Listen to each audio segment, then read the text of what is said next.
Les dan la más cordial bienvenida a esta sesión del ciclo Estilos de Vida e Identidades Culturales, que se llevará a cabo la presentación del libro Antropología del Desierto, Paisaje, Naturaleza y Sociedad. Esta obra fue editada por Hernán Soto Quintanar, Rafael Pérez Taylor y el doctor Miguel Hornos Aguilera aquí presente. Como moderador de la presentación tendremos al doctor Lawrence Taylor, quien es investigador del Departamento de Estudios Culturales y tiene un doctorado en Historia por el Colegio de México. Sin más preámbulo.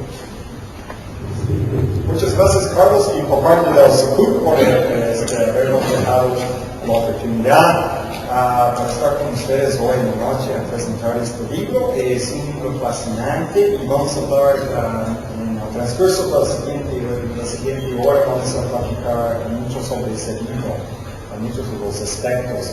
Vamos a dar comienzo con el primero, los ponentes que van a estar platicando, el doctor Guillermo Alonso Meneses. No solo es mi jefe, pero es el director del Departamento de Estudios Culturales en el Colegio de la Frontera Norte. Hizo la licenciatura en Geografía e Historia con especialidad en Antropología Cultural por la Universidad de Barcelona en los 80. También tiene un doctorado en Antropología Social e Historia de América y África por parte de la Universidad de Barcelona en el 90. Bueno, ha hecho, no voy a tener que resumir esta parte, porque ha dado cátedras, cursos en varios, en España, no solo en España, en Barcelona, pero también en México, en Hidalgo, la Universidad Autónoma del Estado de Hidalgo, la Colegio de la Frontera Norte, que también parte de los cursos, doctorado en Ciencias Sociales, y varios distintos centros universitarios de España, México, Estados Unidos y Europa, como invitados. Es miembro del Sistema Nacional de Investigadores, nivel 1, y también es miembro de los consejos de redacción en Historia Africana y también Relaciones Internacionales. Entre sus últimas publicaciones, tiene Latino Diáspora en Chula Vista, San Diego, en Ciudad Bella, Barcelona, Comparative Approaches. Este es un libro editado que se llama Crossing Over, Comparing Recent Migration in the United States and Europe. Este es de 2005. También tiene artículo en Violencias Sociales Acústicas y Documentado de la Frontera de México, Estados Unidos, en la revista Nueva Antropología, y también en un libro que él editó conjuntamente con María de la Gloria Marroni, Al fin del sueño americano se llama, Mujeres Migrantes Muertas en la Frontera de México, Estados Unidos, en migraciones internacionales. Es del Colegio de la Frontera Norte, esa revista. Esas son sus publicaciones más recientes, pero tiene bastante publicado. Entonces, doy la palabra y a muchas gracias, Lawrence. Buenas noches a todos. Muchas gracias por venir. El libro que vamos a presentar hoy, habemos aquí en el público sentados en lo que tienen varios de sus contribuyentes. Surge de un evento que ya más tarde hablará Miguel sobre él, realizado justamente con la Universidad Autónoma de la UNAM, ¿no? Y es el primer momento en que me invitaron a participar. Me interesó el concepto de naturaleza, de paisaje, de desierto. Había escrito sobre otras culturas del desierto, sobre todo de África, del Sáhara, como dice Lawrence, allá por los 80, cuando yo era licenciado y era africanista, antes de que me echara a perder yo y me hiciera americanista. Y había estudiado las culturas del desierto del Sáhara, sobre todo etnias amazigh o bereber, tuaregs, pero tengo como de 2 o 3 capítulos de libros y artículos sobre este tema, pero mi llegada a México me hizo descubrir otro tipo de desierto, otro tipo de etnias, y tuve que cambiarle el chip. No es lo mismo ver camellos o ver otro tipo de paisajes que el desierto de Norteamérica. El primer desierto, la primera zona desértica mexicana que trabajé fue en el Valle del Mezquital, en el Asia Árido América, donde están los otomíes o ñañús, solo que las aguas negras que vienen del desierto de la Ciudad de México y que riegan ese estado, hace que grandes partes de esta zona seca estén verdeadas por las milpas. También hay aguas subterráneas, los famosos ríos subterráneos del Mezquital, que han aprovechado para hacer balnearios famosos, y a donde va la gente de la región incluso del DF, ¿no? del centro de México. Esa es mi primera experiencia con el desierto mexicano y con etnias mexicanas, ¿no? los niños. Un buen día me dijeron que si quería venir a Tijuana, y como estaba sonando por aquellos días la canción de Manu Chao, Welcome to Tijuana, Tequila, Sexo y Marihuana, pues yo dije, no sé dónde queda, pero sí voy para allá.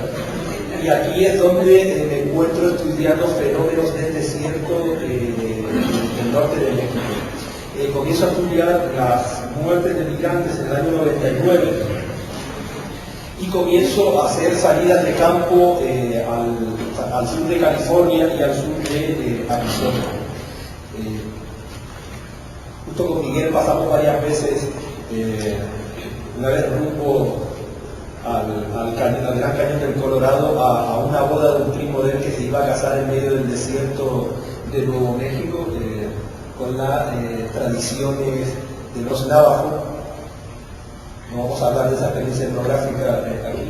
En otra ocasión íbamos a Real de 14 y también se nos ocurrió ir en coche dando la vuelta por Arizona. También fue interesante porque nos apareció las patrullas de la Tojono Oda, y a mí etnográficamente me sirvió, ¿no? Aquella experiencia de ver a los Tojono Oda, que son coyotes, traficantes de inmigrantes, y también policías, buscadores de inmigrantes indocumentados.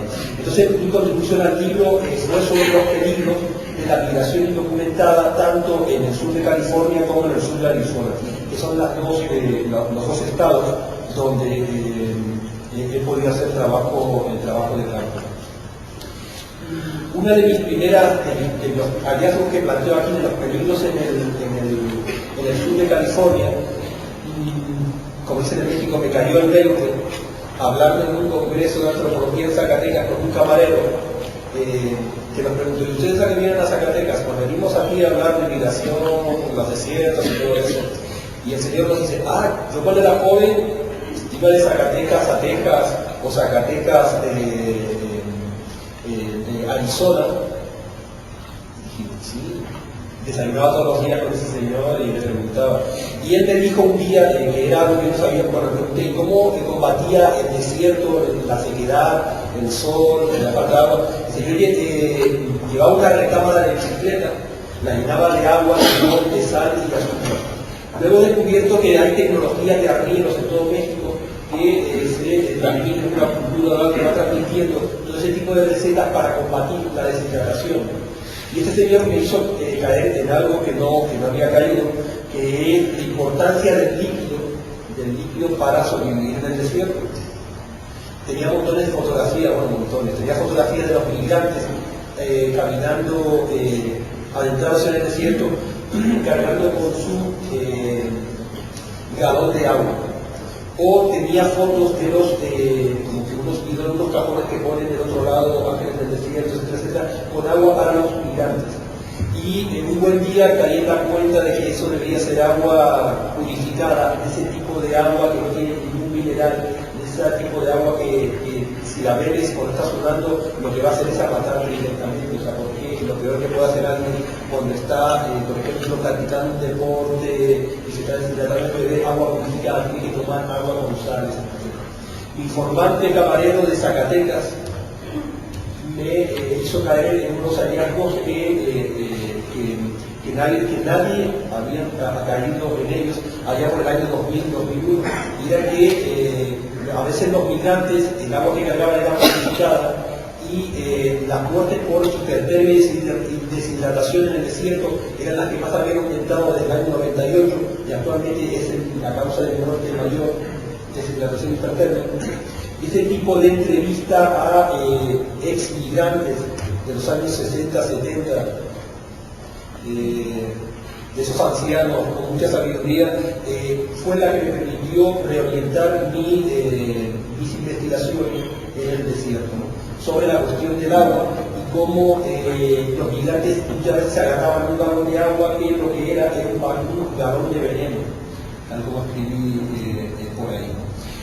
Luego, si uno se pone, tiene experiencia en deportes extremos o deportes, sabe que la importancia de la hidratación y que hay cálculos hechos de cuánto líquido pierde una persona que corre un maratón, o por ejemplo hay estudios de antropología o de la medicina deportiva que nos puede permitir calibrar cuánto desgaste o cuánto el líquido pierde alguien caminando durante una hora o durante 2 kilómetros bajo una temperatura de 35 grados o de 30 grados, por ponerlo fácil.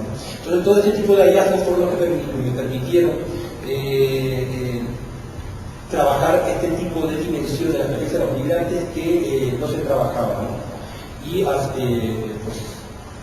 ya me veía yo ahí hablar con diputados, con el INAMI, con todo el mundo. Oiga, la cuestión del agua es importante que la traten, no se ha tratado. Y años después, Alfonso, el fotógrafo de Nicolás, me enseñó una fotografía de ya los botes de hielo.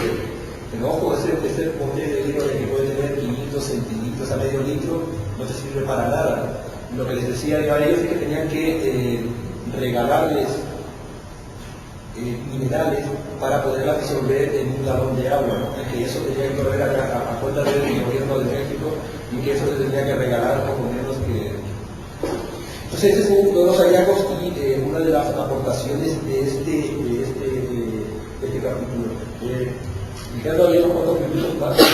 Otra de las aportaciones, entonces pasamos rápidamente, otra de las aportaciones es la de las causas de muerte ahogados en el canal sudamericano, en Norteamérica, o incluso en el río Bravo. Hablando con otros viejitos también en el interior de la República, me decían, nosotros, algo que en el año 2000, en julio del 2000, hubo unas imágenes de televisión que dieron la vuelta al mundo y se veía como 2 jóvenes morían ahogados en el río Bravo, ¿no? Lo que los gringos llaman el río Grande. Y ellos se veían nadar de un lugar a otro, hasta que cansados se ahogaron. Comentando esas imágenes en el año 2000 con aquellos ancianos que habían cruzado el río Bravo muchas veces, te decían, nosotros la primera lección que sabíamos es que nos teníamos que quitar la ropa porque para cruzar el río la ropa te va a impedir nadar. Entonces comenzamos a descubrir de que unas técnicas de cruce de la frontera o del río que antiguamente eran muy comunes en los migrantes mexicanos, las nuevas generaciones lo habían olvidado. Eso nos permitió teorizar de que se había producido una descapitalización, o sea, una falta de transmisión de técnicas de cómo cruzar el desierto, de cómo cruzar el río. Y es que una de las causas de muerte también que habían crecido era la de los ahogados. Tanto en el canal sudamericano es un canal peligroso porque además tiene corrientes subterráneas, la superficie se ve tranquila, pero cuando alguien se mete a nadar comenzaban a morir ahogados. Preguntando a algunos que habían asistido a ese tipo de eventos, que algún amigo había muerto ahogado, que es difícil de encontrar, pero que por carambolas una vez se encuentra, descubrí que sí sabían nadar, pero habían aprendido a nadar en las pozas estas que hay en el centro de México, donde no hay corriente, donde están semidesnudos, o sea, sin ropas. ¿Qué ocurría? Ellos percibían que era el canal sudamericano, el Norteamérica, tiene aguas tranquilas, me aviento con las ropas, me pongo a nadar y llego a la orilla y no pasa nada. El problema es cuando te avientas con ropa mojada, es un lastre, la ropa mojada es un lastre, no te permite moverte bien, y el problema es cuando comienza a haber corriente, y cuando te pones a nadar contra corriente te desgastas. Eso me permitió teorizar sobre la percepción de los riesgos, sobre la percepción de los peligros, ¿no? Que tiene que hacerse con información cultural necesariamente, y cómo bastante de las muertes ocurren, tanto por hipertermia como por ahogamiento, son por una deficiencia de elementos culturales de percibir el riesgo. Y por eso, por lo que acabamos utilizando lo de la descapitalización del flujo sociocultural de información, ¿no? Estas son las cuestiones técnicas que no voy a adentrar acá, que no los voy a invitar a leer el artículo, o sea, si se atreven bien, si no, no pasa nada. Luego hay subsídio y aquí podemos entrar. Pero mi aportación a este libro entonces va por ahí, ¿no? La cuestión de los peligros y cómo las muertes se pueden explicar por factores culturales, ¿no? Por elementos culturales que antes, insisto, históricamente se tenían y que ahora no se tienen. Si queda tiempo, les explico rápidamente porque ahora no se tienen y ¿cuánto me queda? ¿1 minuto? Unos minutos más. Esto de ser jefe de Lorenz es un lujo, Cuando comenzaron a poner los muros, la barda, la doble barda, a desmontar cerros, como están desmontando, etcétera, etcétera, ocurrió algo que la aplicación que en Estados Unidos nunca había tenido, y es que la costumbre de ir y venir a lo largo del año se tuvo que parar. ¿Por qué? Porque ya el coyote cobraba caro y porque ahora la patrulla fronteriza te podía agarrar si ibas por la vía libre o podías morir en el desierto. Entonces los inmigrantes, los que tenían experiencia, optaron por quedarse a vivir en Estados Unidos y a mandar a buscar a su familia. Hubo coyotes que se tuvieron que jubilar, que eran buenos aquí cruzando por el Peñón Matadero, por el Necotay, etcétera, etcétera, pero cuando había que irse para allá tuvieron problemas. ¿Qué ocurre? Durante los últimos, hasta el año 98-99, era muy común que la gente fuera de Los Ángeles, regresaban en Navidades con la familia, agarraban a un sobrino, a un primo, a un compadre, lo acompañaban y decían, vamos a Tijuana, llegamos a tal sitio, hablamos con el coyote, o vamos a Mexicali y cruzamos por tal sitio que yo sé cruzar. Entonces había transmisión y había solidaridad.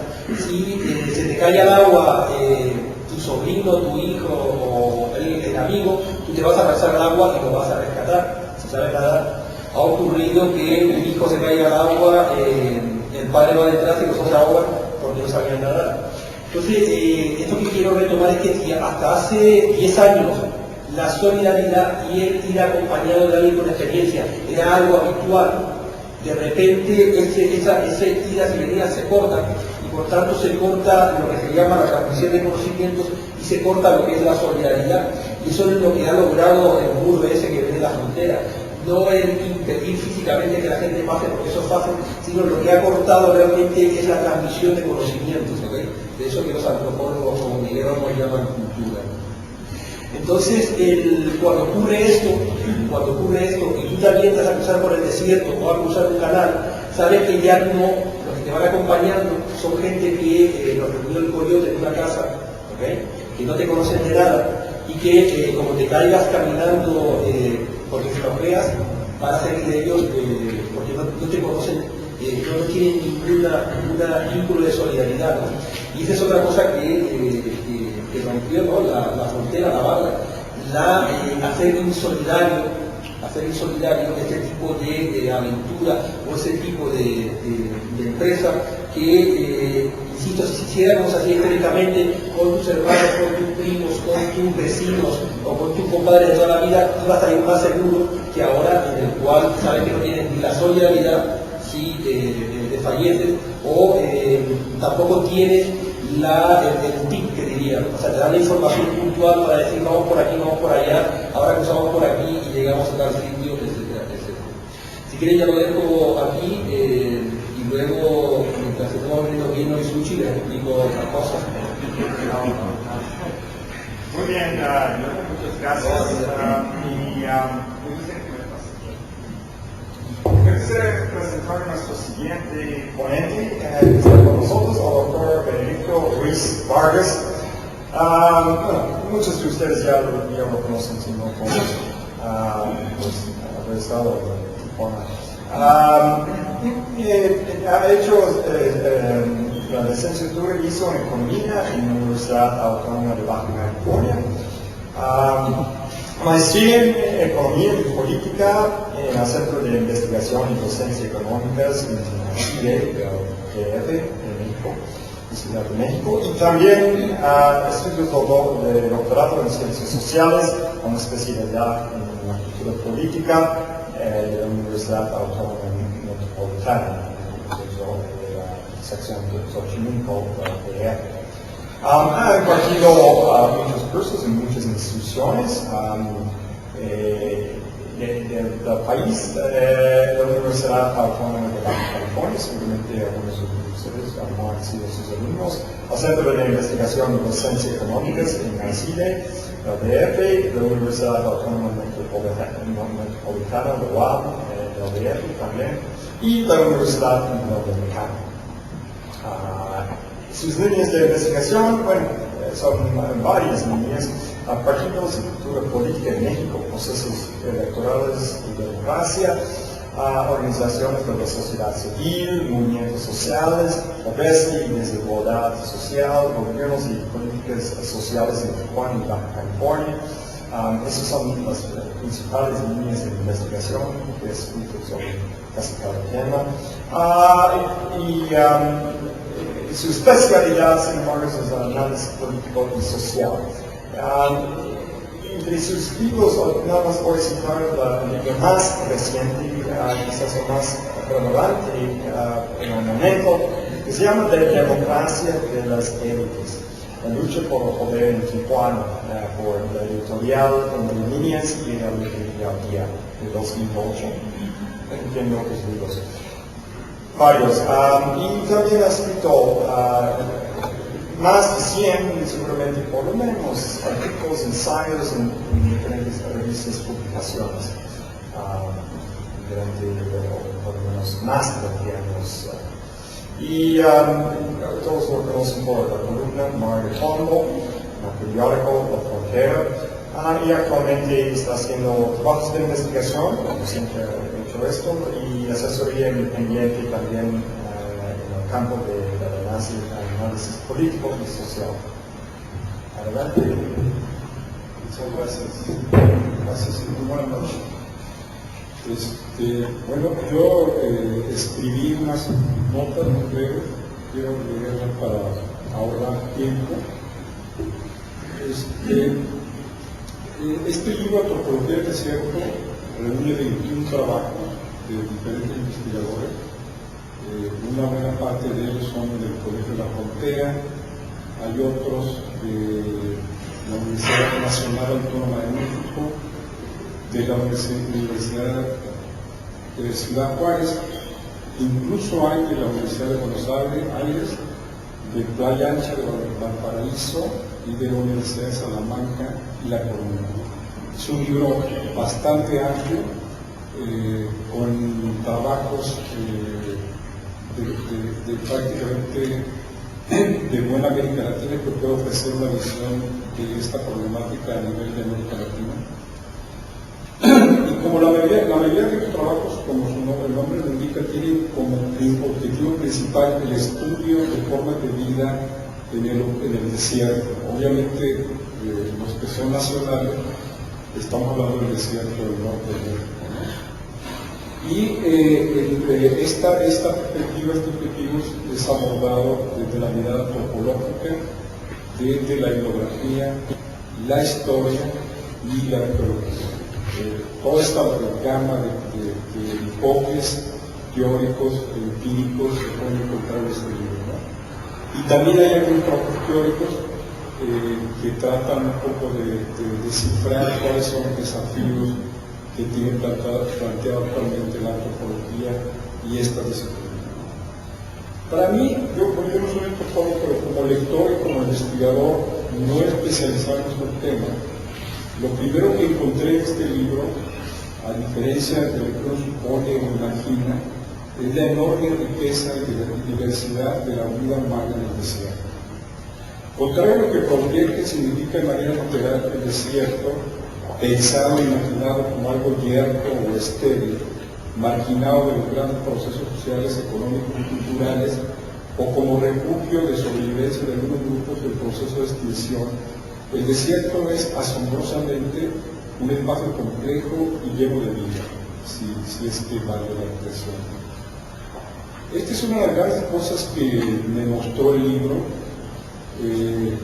acostumbrado a mirar el desierto como una zona extensa, marginal y estéril, una imagen proyectada por el cine y por otras muchas publicaciones, para lo que no somos especialistas, así percibimos el desierto. Y lo segundo que puedo aprender del libro es que de tiempo remoto hasta la actualidad han existido grupos humanos que han logrado conquistar y colonizar el desierto en México y en otras muchas partes del mundo, desarrollando formas de vida particulares y vinculadas a un hábitat en el que sobrevivir se vuelve determinante. ¿Por qué hay algunos grupos humanos que viven en condiciones extremas como el desierto? ¿Cómo y cuándo llegaron allí? Son preguntas que me hago o me hacía mientras leía el libro, y aunque la respuesta puede parecer obvia. En la mayoría de los casos, según yo, la razón principal radica en un proceso de exclusión o de segregación social o étnica, en la que estos grupos son enfocados de su patrimonio y su refugio. Es el caso de los grupos indígenas de tiempo remoto, tanto en México como en otras zonas del mundo, aunque no siempre esta es la razón principal. Yo lo que quiero hacer es dar como una muestra muy pequeña de estos 21 trabajos. Yo escogí prácticamente al azar, aunque no siempre el azar fue un papel importante, sino la inclinación. Yo después de leer el libro escogí varios trabajos que quisiera comentárselos muy rápido para que ustedes se formen una idea un poco más cercana de lo que contiene y de la diversidad, la heterogeneidad que ustedes como lectores pueden encontrar. Bueno, un trabajo, el primer trabajo que quiero empezar es el de Miguel Olmos, que es parte de los autores que editaron este libro, junto con otro autor. Miguel hace un trabajo que se lleva por título Para una etnografía de las culturas del desierto. Y bueno, Miguel empieza con algo que también me sorprendió, que se le hace muy interesante. Él dice, la antropología que se realiza en el desierto tiene por lo menos 100 años de prolífica producción. 100 años de prolífica producción, con trabajo que va desde la época evolucionista de finales del siglo XIX hasta algunos intentos de interpretación semiótica en los últimos años. Y en la región noroeste el contraste de ecosistemas muestra por lo menos 5 variantes subregionales, ecológicas y culturales, de acuerdo con Miguel.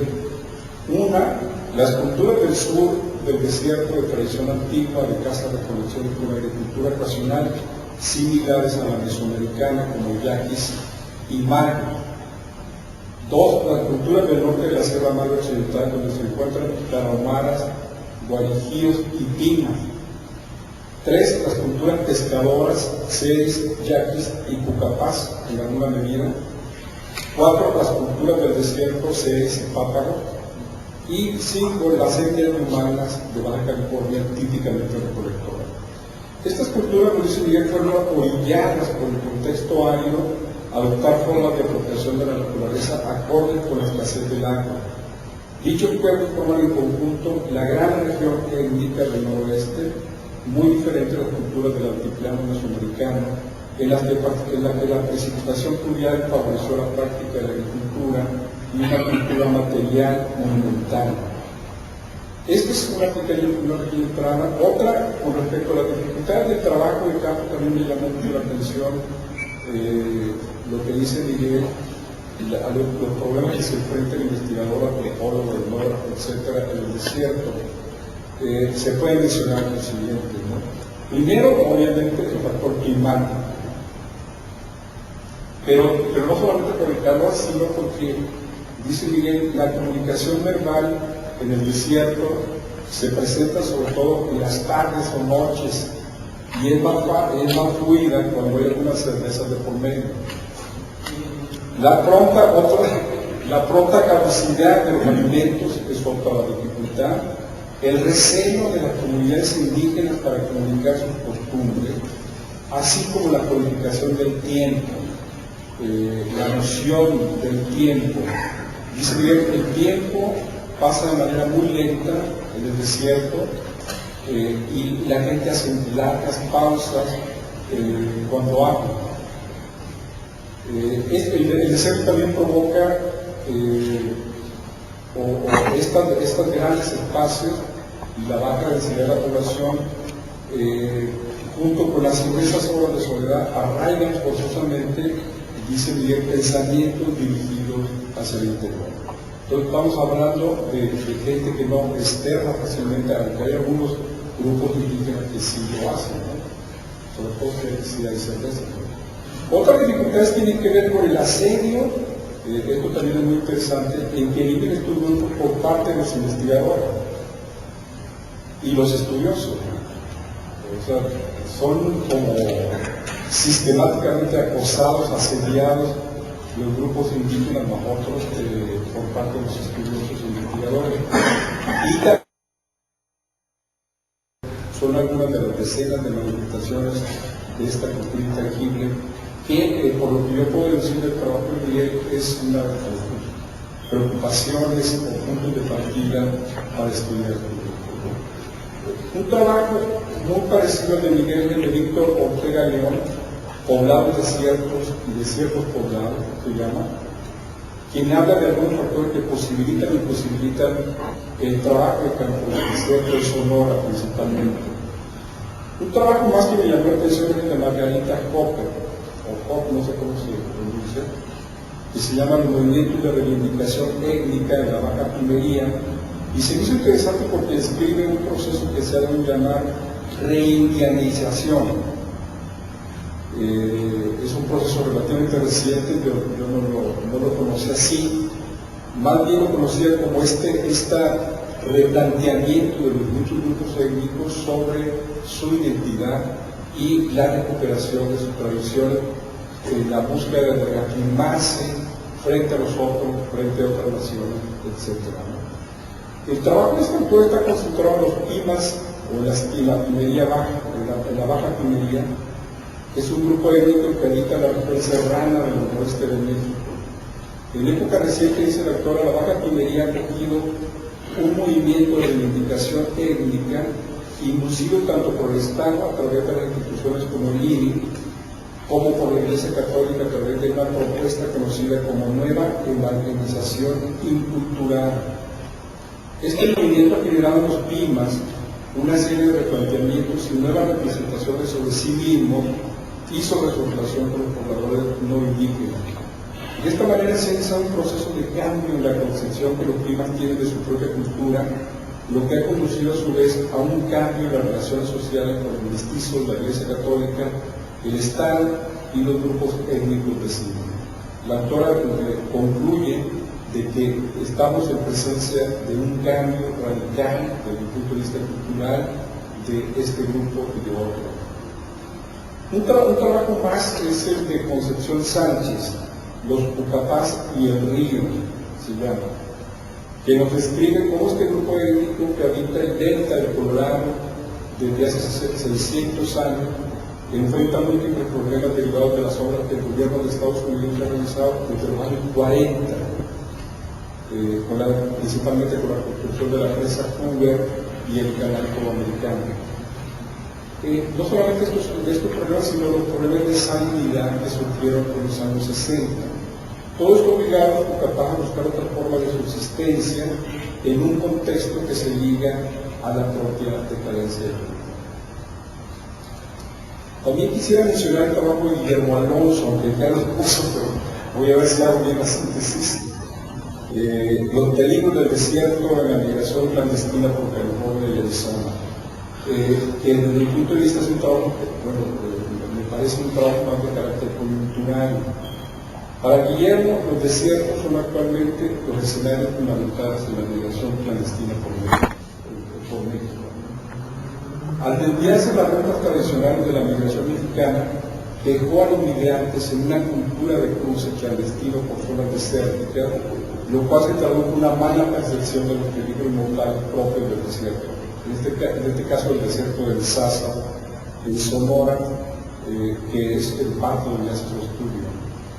Un proceso que Guillermo califica como una descapitalización sociocultural del flujo migratorio, que se traduce en una mala percepción de los peligros debido a la ausencia de una cultura de cruce clandestino por zonas desérticas, y ahí que los desiertos de la frontera México-Estados Unidos sean el escenario del crimen e incluso la tumba para cientos de migrantes. En esta descapitalización, como decía, se incluye a los niños polleros. En pocas palabras, de lo que estamos hablando aquí es de no hay una tradición de fractura la cultura del cruce tanto por polleros como de migrantes que se puede transmitiendo por año.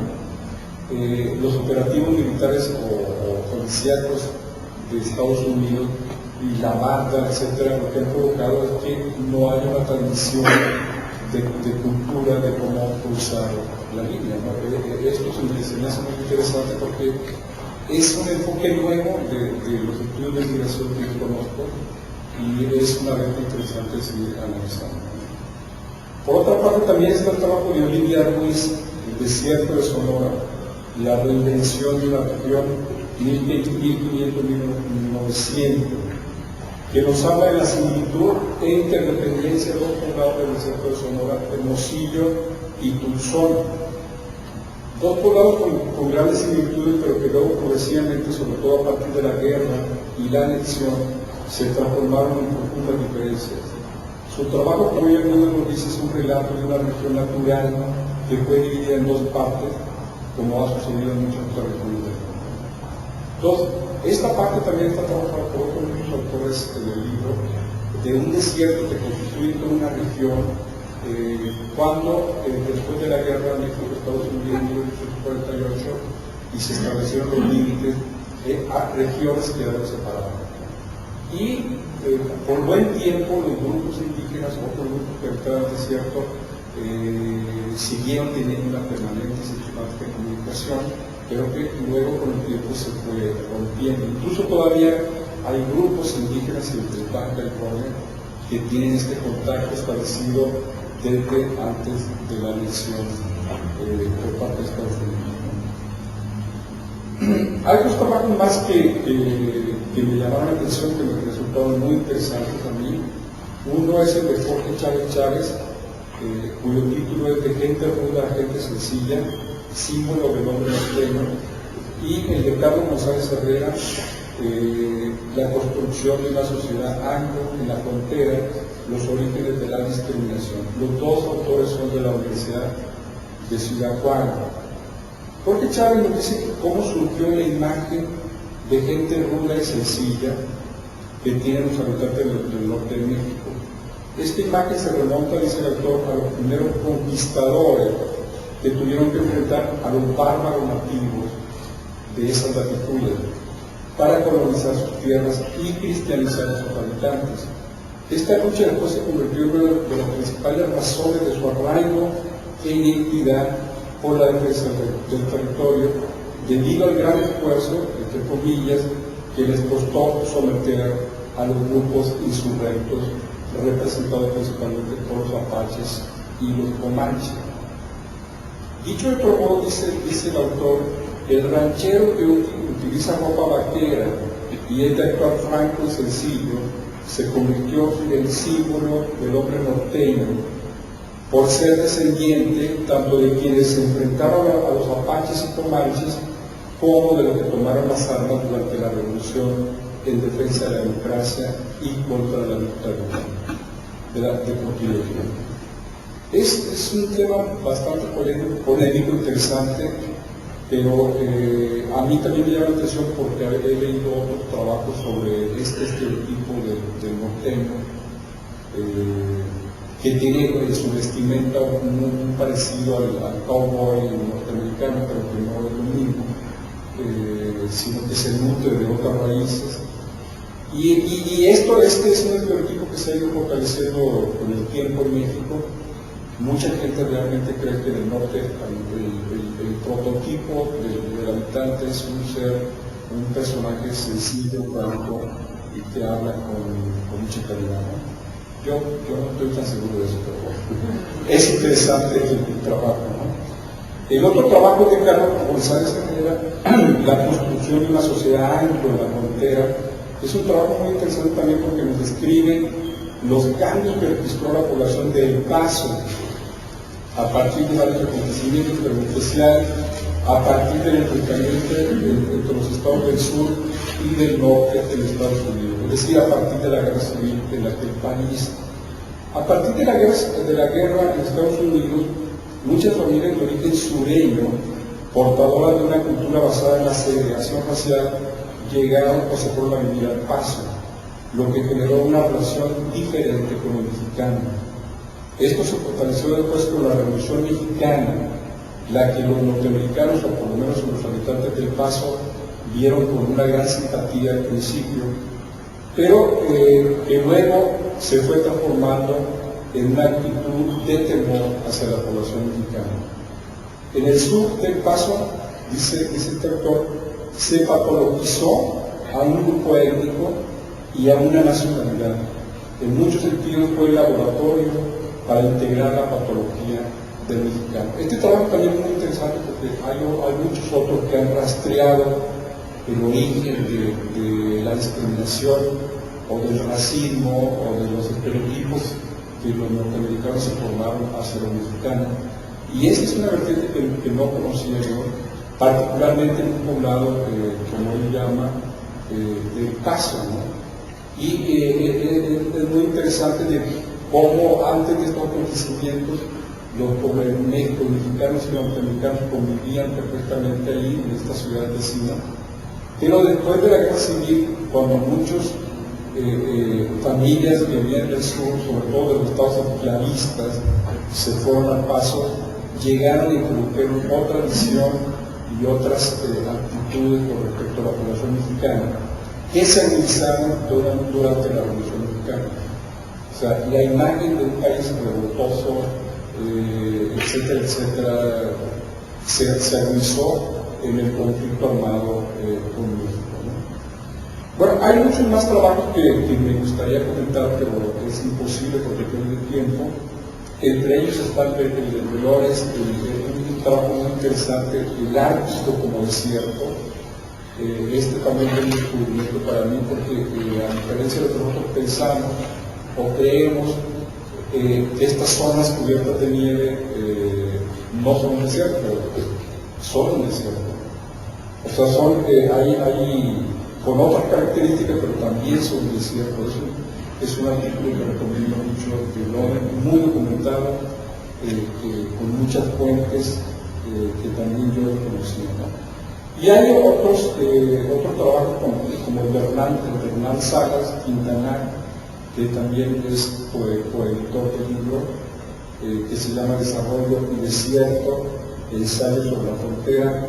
Hay otros trabajos sobre San Quintín, de Susana Vargas Evaristo y de Camargo Martínez, entre muchos otros estudios e investigaciones que contiene este libro. Entonces, a mí no me queda más que felicitar a los investigadores que participaron en esta investigación, a los autores, a Miguel Olmos, por invitarme también a comentar, a pesar de no ser especialista en esos temas.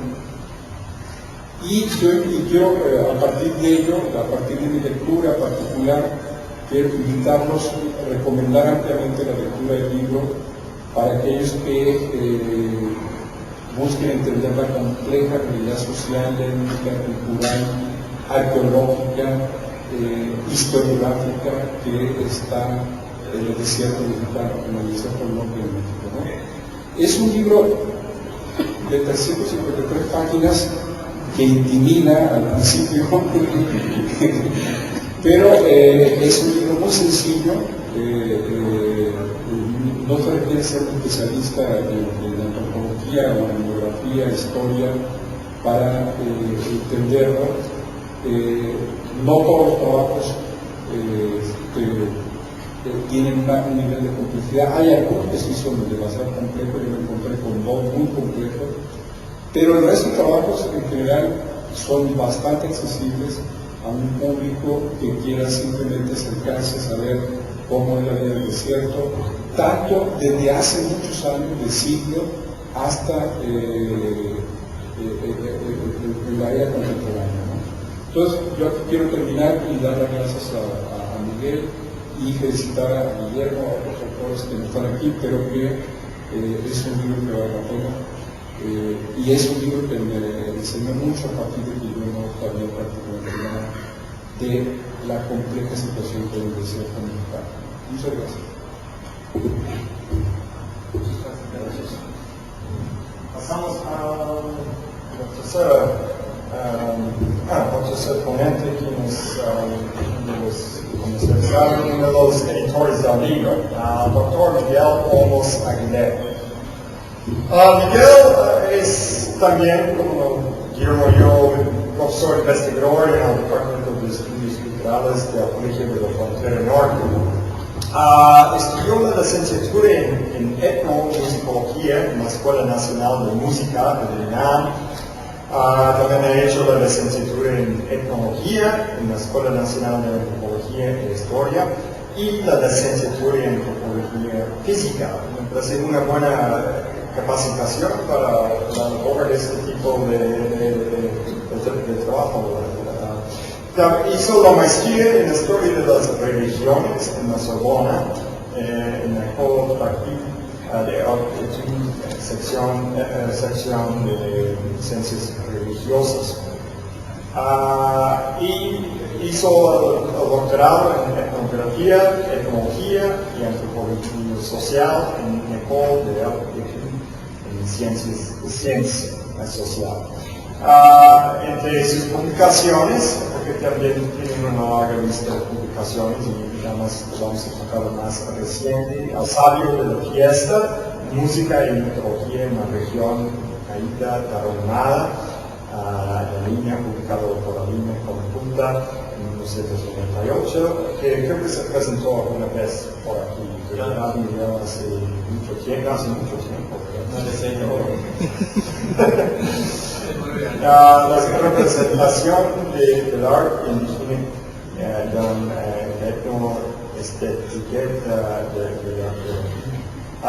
en francés, en Francia, y el viejo homenaje a Coyote, estética y cosmología,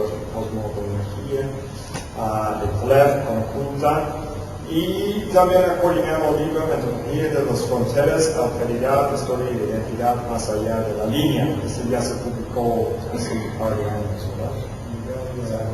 Aproximadamente. Y este libro actual que presentamos hoy en la noche. Y ha sido un becario del gobierno mexicano, un becario del gobierno francés, obtuvo el Premio Nacional de Antropología en 1994, es nivel 1 en el Sistema Nacional de Investigadores. Entre sus varios artículos, los más recientes, voy a enfocar en búsqueda de los salvajes, está un poco extensa aquí, entonces, creo que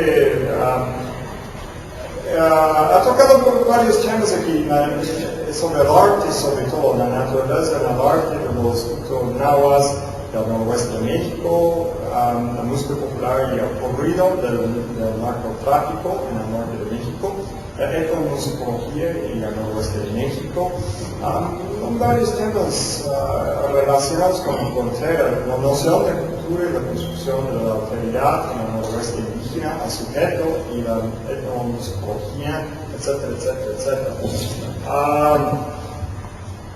Miguel ha impartido muchos cursos en la Escuela Nacional de Antropología e Historia, en la Universidad Nacional Autónoma de México, en la Universidad Iberoamericana, en la Universidad Autónoma de Baja California, en el Colegio de la Frontera Norte, en la Universidad Autónoma de Sinaloa y en Francia, en la Universidad de Rennes, en Bretaña, y L'École de Haute Étude en Ciencias Sociales de París y en la Universidad de París 4 y en el Instituto de Arte y Arqueología.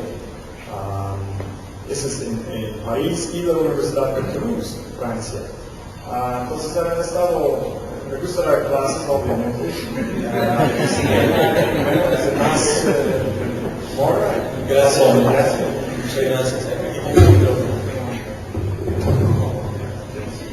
Bien, pues muchas gracias por la presentación. La verdad es que Lorenz es muy bondadoso con la lectura de mi currículum. Él también tiene un currículum muy extenso y muy probablemente mayor al currículum de todos nosotros.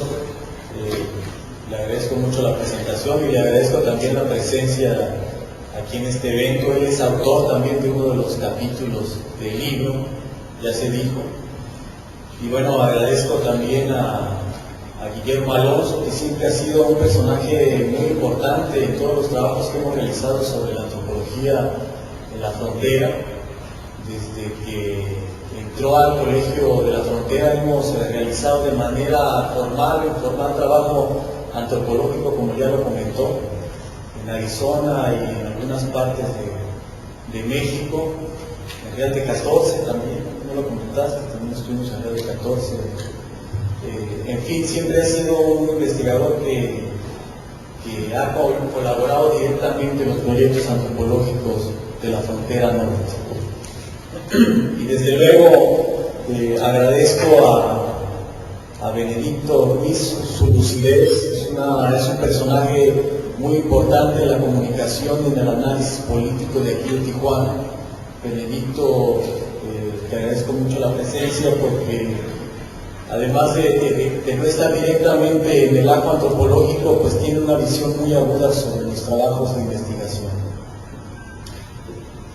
Hay una investigadora que no pudo venir, Olivia Ruiz. Olivia Ruiz se disculpó, dijo que no podía venir por cuestiones de salud y de trabajo.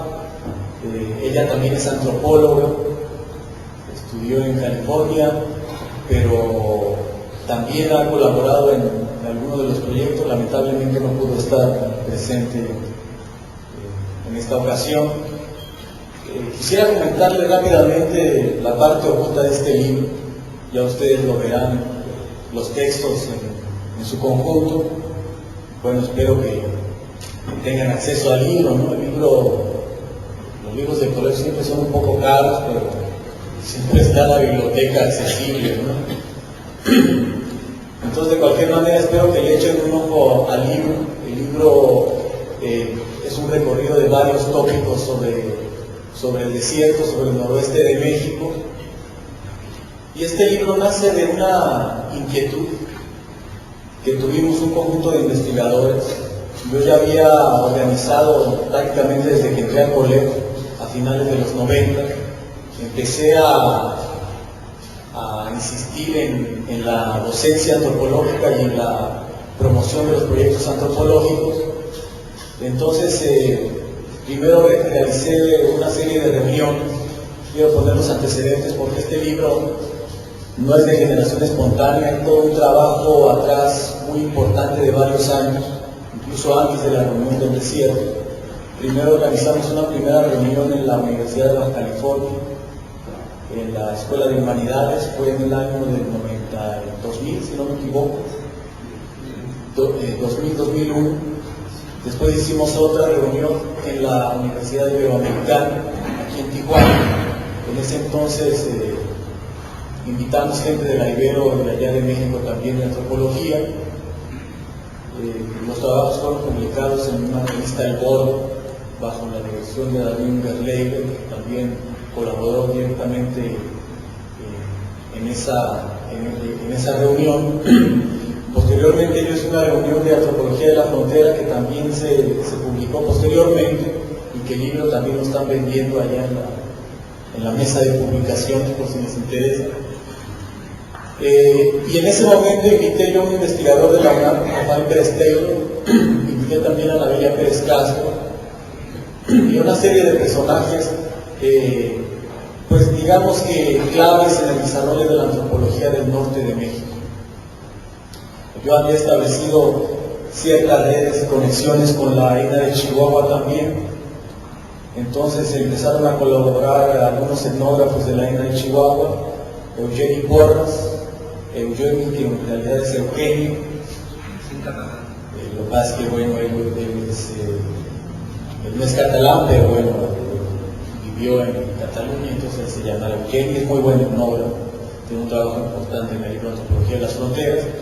Y entonces la idea del libro era convocar de alguna manera a los etnógrafos y los etnólogos regionales, pero no solamente de las sociedades tradicionales, porque sabíamos que el paradigma antropológico y sociológico de la frontera norte también tiene una presencia muy importante en disciplinas como la sociología, los estudios culturales, que no es probablemente una disciplina, pero es un conjunto de inquietudes culturales.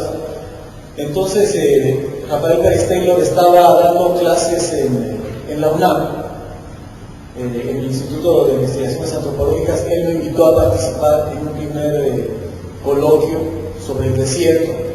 Este coloquio fue muy importante porque después del libro original de Beatriz Brand, que voy a comentar más adelante, una de las primeras reuniones más importantes fue esta de Antropología del Desierto, que se hizo en el Instituto de Investigaciones Antropológicas en la UNAM, y logró convocar a un gran número de antropólogos que trabajaban en el desierto, que no se habían podido convocar después de una reunión que se hizo en el Museo Nacional de Antropología en el 91, en donde participó, por cierto, Maximiliano Muñoz, aquí presente, y que fue uno de los libros históricos, el noroeste de México, sus culturas étnicas, coordinado por don Asiano Gutiérrez.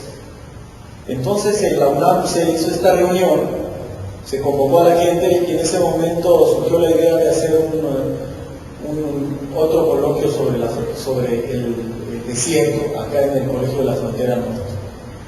Entonces nos pusimos de acuerdo con Rafael Pérez Taylor. Rafael Pérez Taylor estaba trabajando mucho en Sonoita, hacía un análisis de los petroglifos de la proveedora, aunque él no es arqueólogo, se metió mucho en las cuestiones arqueológicas porque estaba trabajando también con otra arqueóloga muy reconocida, Linda Manzanilla, que vino a dar una plática aquí también hace un par de años. Y entonces un equipo muy importante de la UNAM se estuvo movilizando hacia el desierto de Sonora y Arizona, y en ese tipo de encuentros coincidimos a menudo en el trabajo de campo en Sonora, de tal manera que se empezó a fraguar un convenio y a coincidir intereses sobre las reuniones del desierto. Así es como surge toda esta reunión.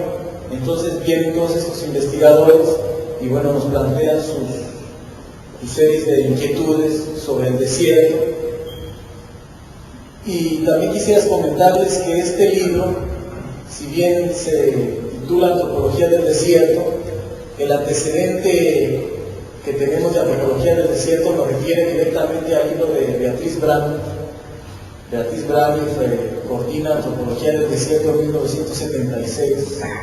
Ella hace un coloquio muy importante, muy probablemente de los más importantes, por no decir el más importante de los últimos 30 o 40 años.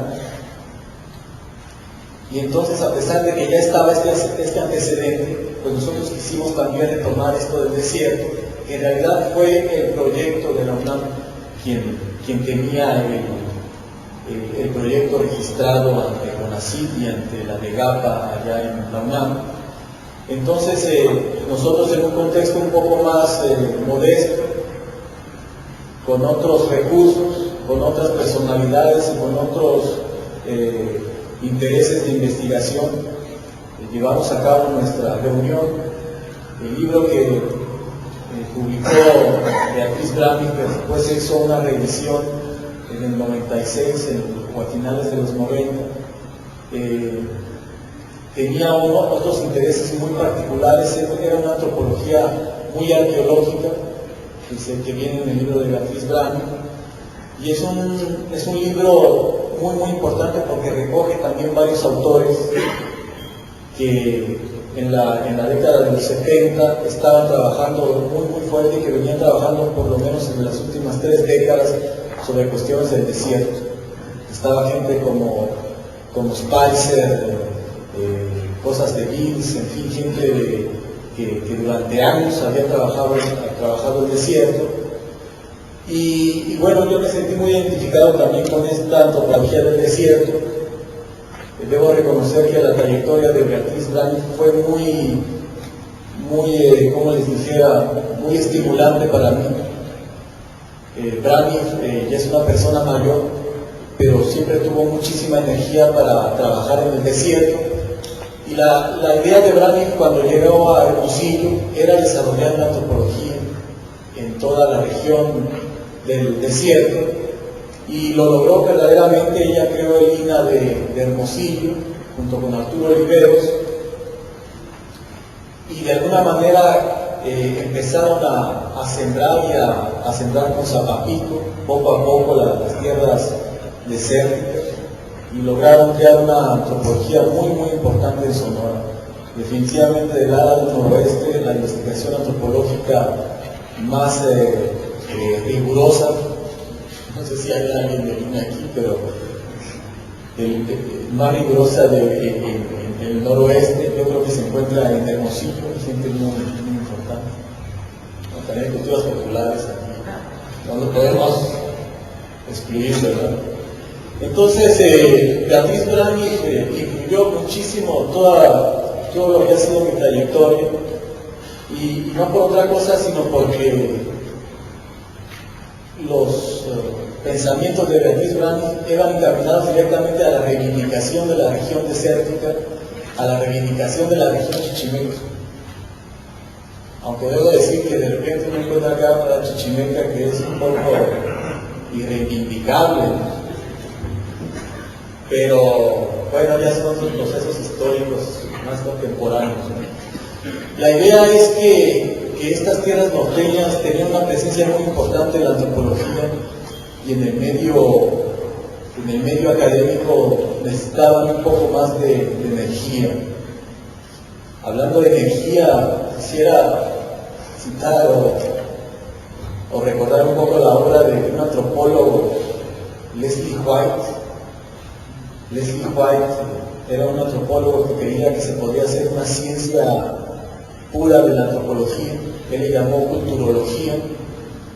Entonces era de los neoevolucionistas que trabajó en California. Y lo que decía Leslie White es que una sociedad es capaz de traspasar su estado evolutivo o traspasar su estado cultural siempre y cuando logre acumular cierta energía a través de su producción tecnoeconómica. Ese era su principio fundamental. Entonces, para no aburrirlos más, para no extenderles más sobre este asunto, solamente quisiera comentar algunos de los trabajos que han llamado mi atención. Hay un trabajo de Carlos Reynoso. Carlos Reynoso, que no es el futbolista. Carlos Reynoso es un antropólogo argentino que fue el introductor de los estudios posmodernos en antropología, porque él hizo la traducción. Se dieron a conocer la antropología posmoderna gracias a Reynoso. Es un investigador muy meticuloso y muy crítico de la antropología posmoderna. Ha sido un crítico acérrimo también de los estudios culturales, y tiene una producción muy política sobre teoría antropológica, teoría de la música también. Y aquí en este libro presenta un trabajo sobre antropología de la complejidad. Y de veras que es un trabajo pues bastante complejo, no en el sentido de del término en sí mismo, sino que la antropología de la complejidad hace referencia a un conjunto de modelos matemáticos en los que se estimula diversas posibilidades de creación en un conjunto, produciendo caos y después volviendo a resistematizar todas las partículas en un conjunto dado. Él lo aplica particularmente dice que se puede aplicar todo este conjunto al fenómeno arqueológico. Este trabajo no tiene nada que ver con la antropología posmoderna ni con la crítica culturista, pero él es un especialista de la antropología de la complejidad. También quiero comentar comentar muy rápidamente el libro el capítulo de Lorenz. Lorenz también ha sido un investigador que ha estado muy presente en nuestros proyectos antropológicos. Él ha participado, tanto como Guillermo Alonso, han participado los dos en el libro de Antropología de la Frontera y en este de Antropología del Desierto. Y cuando organicé yo la reunión, Lorenz estaba muy ilusionado también en participar con un trabajo, y entonces me planteó la posibilidad de participar con este trabajo del desierto en el Ártico, es decir, considerar la vida de los inuit, la etnografía inuit, de los esquimales del norte, y ver qué semejanzas y qué posibilidades hay de que pudiera ser considerado el desierto helado como un verdadero desierto. Eso fue totalmente innovador en la concepción del desierto, y es un trabajo muy importante, no porque Lorenz sea mi amigo, también se lo agradezco, sino porque es una manera muy innovadora de entrarle a la etnografía desértica desde las culturas del norte. Bueno, finalmente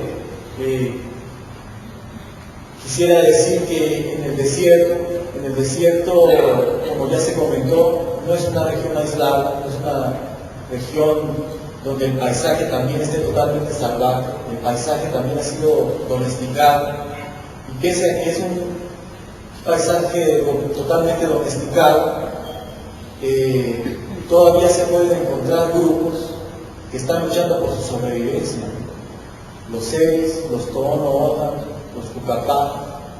En relación a todo el conjunto mesoamericano del sur del país, nosotros vivimos en la región de la América árida. Ustedes van a decir, bueno, pero aquí no es desierto, ¿no? Nosotros no vivimos en el desierto, no tenemos nada que ver con el manejo cultural del desierto. Definitivamente hay culturas que se relacionan más con la sobrevivencia que otras, y precisamente en el coloquio salió la pregunta de los determinantes tecnoecológicos sobre la vida cultural, y muy acertadamente un investigador español dice, bueno, pero hay que tener mucho cuidado con los determinantes ecológicos, porque si no, no podríamos entender sociedades como la de Las Vegas, ¿verdad? O sea, ahí no están luchando por la sobrevivencia, ya pasaron otra etapa. De cualquier manera, en el desierto podemos encontrar una infinidad de culturas, de lo más diverso, culturas modernas, culturas tradicionales, pero definitivamente vivimos en una región que es muy distinta a todo el altiplano mesoamericano, y que eso se ha reflejado por lo menos en los últimos 3.000 años. Yo los invito a que puedan leer este libro, y bueno, les agradezco muchísimo su presencia. No sé si quieres agregar algo, Roberto.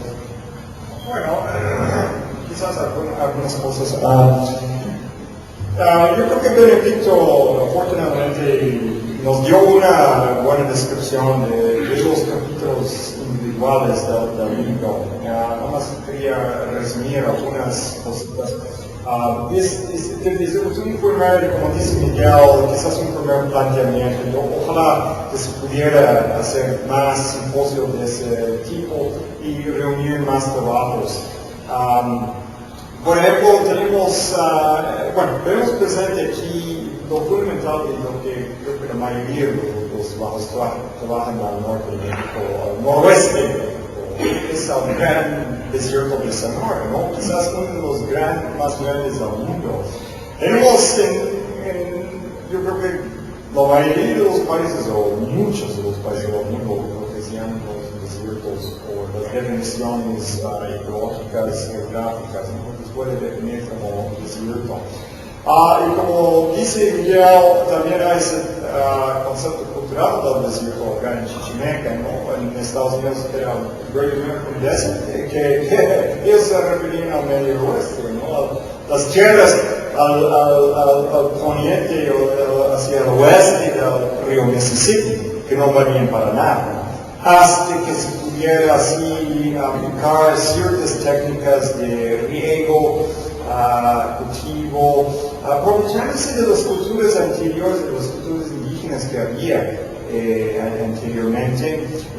También los colonizadores españoles que habían dejado, etc. Hasta las épocas modernas que tenemos aquí, bueno, San Quintín. A Valle de San Quintín es parte afortunadamente tenemos algunos ensayos. Abel Camargo y Susana Vargas hicieron trabajos que muestran así la gente trabajando y transformando esa zona, que de otra manera sería otra cosa, ¿verdad? No tanto como se ve hoy en día.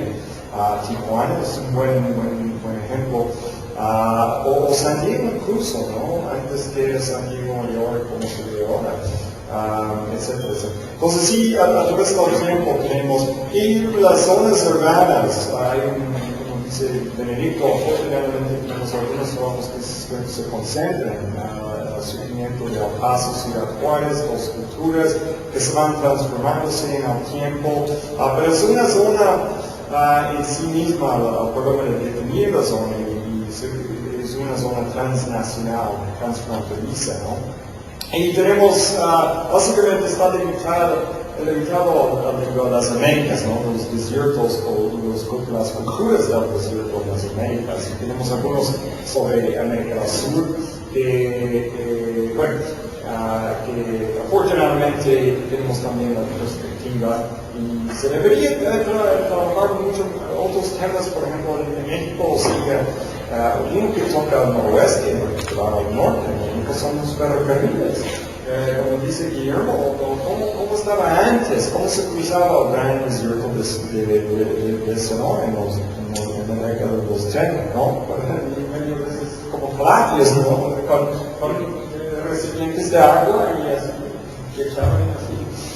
Había un brecha y se transportaba gente, pasajeros desde Santana, Sonora, hasta Mexicali y Tijuana. Bueno, en fin, pero damos la palabra a ustedes para agregar sus propias observaciones y sus opiniones y sus preguntas sobre el libro. Adelante.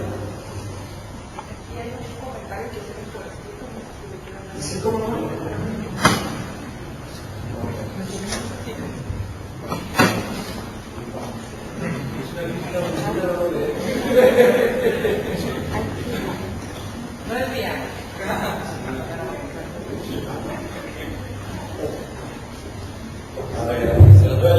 Es un poco extenso. El señor Miguel, el señor comentó sobre algo de los pueblos humanos, que es difícil que los indígenas den información, más cuando hay certeza de por medio. Yo quiero opinar algo como indígena de los pueblos nativos, y quiero decir que los indígenas estamos negados a dar información. ¿Por qué? Porque ya se nos ha aprovechado mucho con información que sacan de nuestras comunidades, hacen libros con nuestra cultura, nuestra historia, sacan fotografías, es muy importante el testimonio, sacan fotografías de nuestras danzas. Esto ha pasado desde hace mucho tiempo, siempre llegan antropólogos, investigadores, cuentistas, y ¿qué hacen? Sacan libros, información de las comunidades, estamos igual que siempre. ¿Qué ganamos? Quisiera saber con esto. Antes la gente no sabía y decía todo lo que sabía.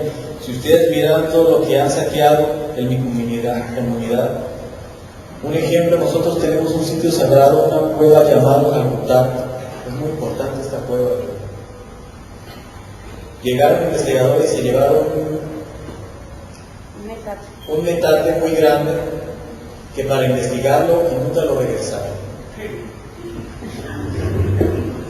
A ver si aquí anda el investigador que se llevó ese metate. Favor de devolverlo. Yo no sé hablar muy bien, no sé si me voy a entender, pero yo quiero contestar a esto que comentó el señor. Gracias, Delfina Álvarez, Comunidad Indígena Parpa.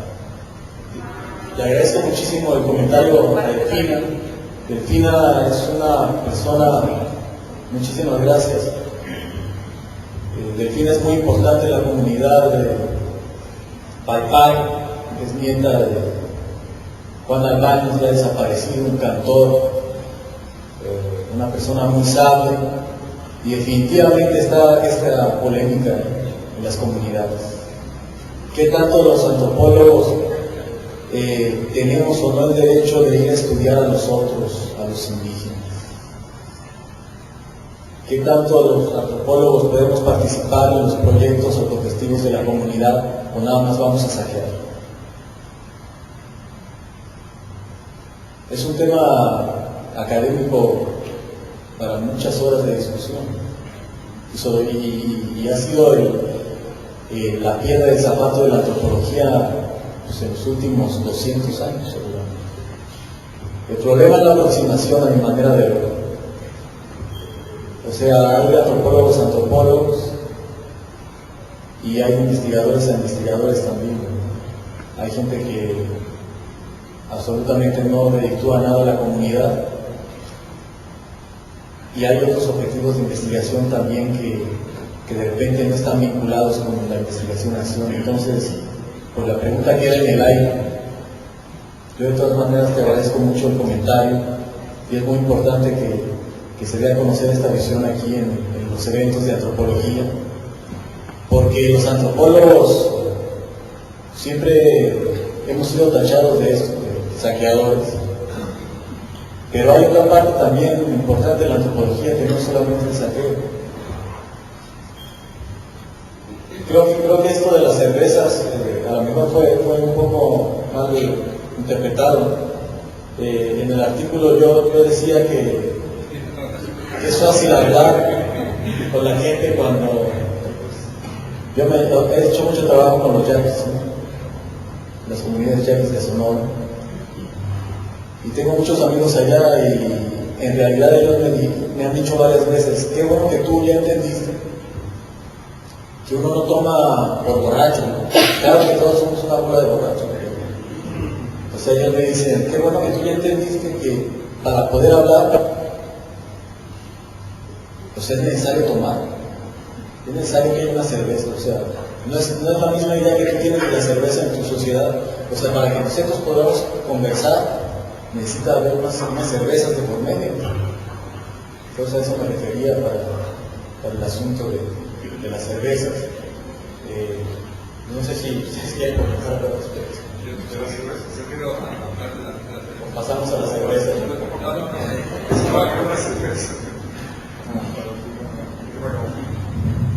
Yo también le agradezco que digan esto en voz alta, porque es un problema no solo de los antropólogos, sino de los políticos, de los periodistas, de los sociólogos, de todo el mundo.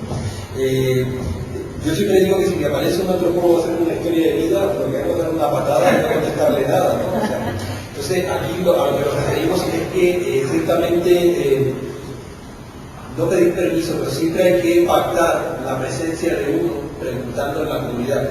He trabajado con comunidades de migrantes de África, con migrantes del Caribe, o sea, con marroquíes, con subsaharianos, con dominicanos.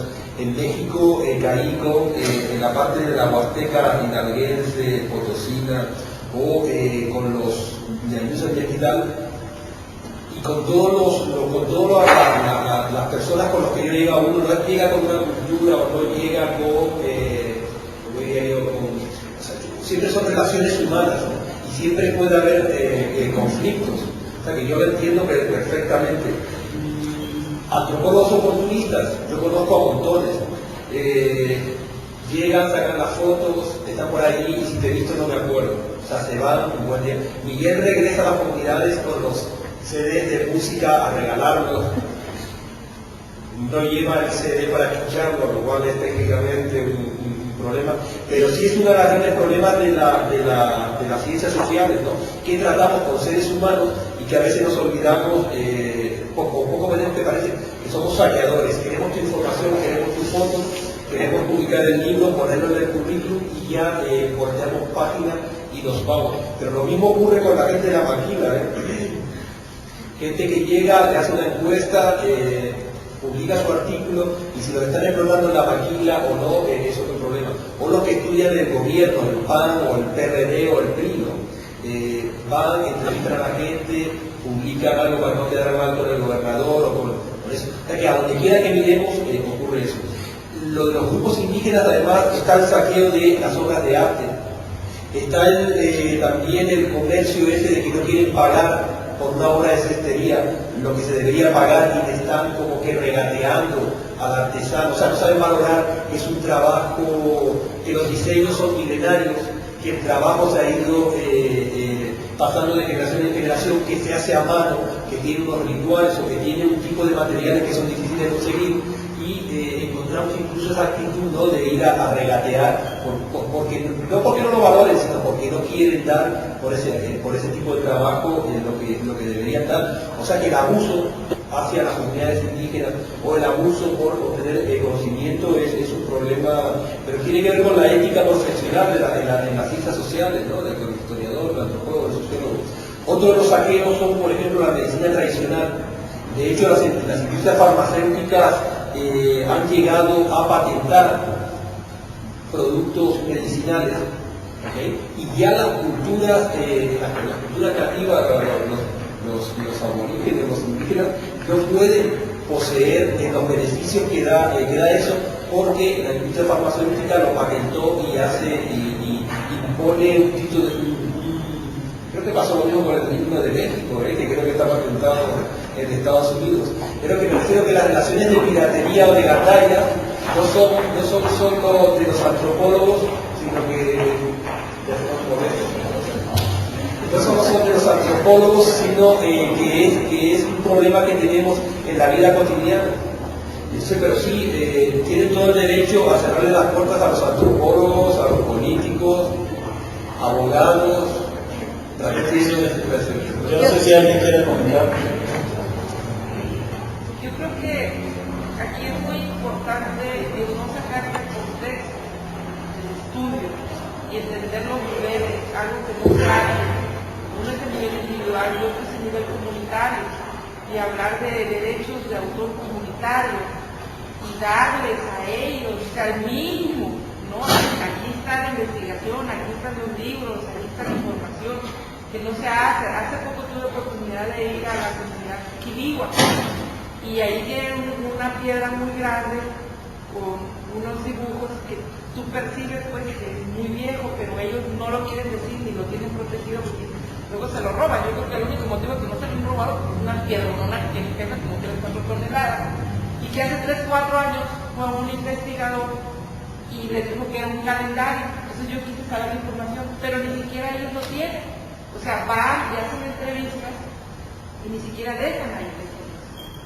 Entonces, su trabajo me parece muy interesante y muy amplio, con una visión. Pero yo, siendo de Tijuana, por ejemplo, yo he estado en el Museo de Antropología, el Museo Nacional de Antropología en México, donde acababan de inaugurar la sala de los pueblos del norte y donde no hacen mención de una sola de las etnias que van a California. Entonces yo venía con la intención de encontrar mis raíces aquí, de estilos de vida ancestrales del desierto, ¿verdad?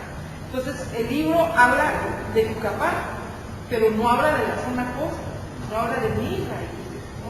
Sí. Y es que los grupos son tan pequeños que es difícil, y también hay una cerrazón, pero porque no se ha abordado estos derechos comunitarios, y no nomás los investigadores, también las instituciones les graban su música y ni siquiera tienen acceso a un beneficio, o sea, el que se queda con el copyright en la institución.